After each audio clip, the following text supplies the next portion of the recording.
Hello guys, ayun kamusta kayo? Andito na naman ako. Ayan, pahinga lang konti pero mamaya pupunta kami sa site. So papakita ko sa inyo yung lugar ng Laguna guys. Hintayin lang natin yung si Ate Carla.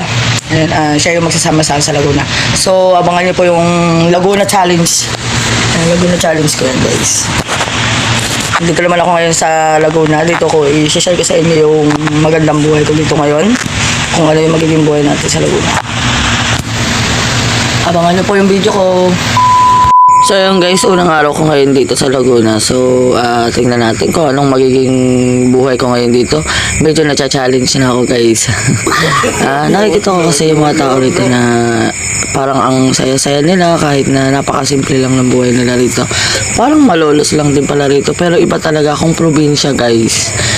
Iba talaga yung buhay ng probinsya. Parang mas tahimik at saka parang may konting enjoyment dahil siguro yung buhay na naranasin natin dito. Ayan, so abangan nyo po yung mga video ko guys. Ayan, tingnan natin yung magiging buhay na RF vlog dito sa Cabuyao, Laguna to guys. Ayan, syempre tour ko kayo ulit kung saan ako makarating. Ayan, so ayan, ito yung site na tinatawag nila. So dito tayo magsisimula ng bagong buhay ni RF vlog.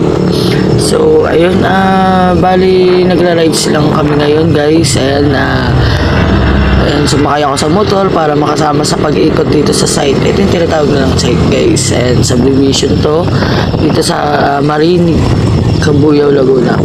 So ayun, napakaganda ng Marinig, Cabuyao guys. First time ko lang din po mapunta rito. Actually galing na ako ng San Pedro, Laguna nung last na nag-travel life challenge ako guys.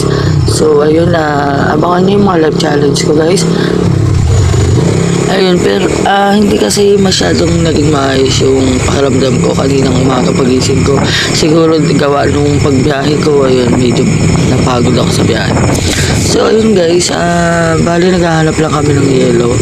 Ayun, so bumili lang kami ng yelo para ayun, ilagay sa inumin. Ayun. So gusto ko kasi maikot din yung kabuuan ng site na to. Gusto kong makapasyal din ganun para makita ko yung iikutan ko habang andito ako sa Laguna guys. So abangan natin kung hanggang ilang buwan, taon or weeks ayan, na makakapag-stay ako dito guys. Dahil syempre hindi natin masasabi kung anong magiging buhay ko dito. So kung kakayanin ba natin o lalaban ba ako. So ayun, thank you for watching.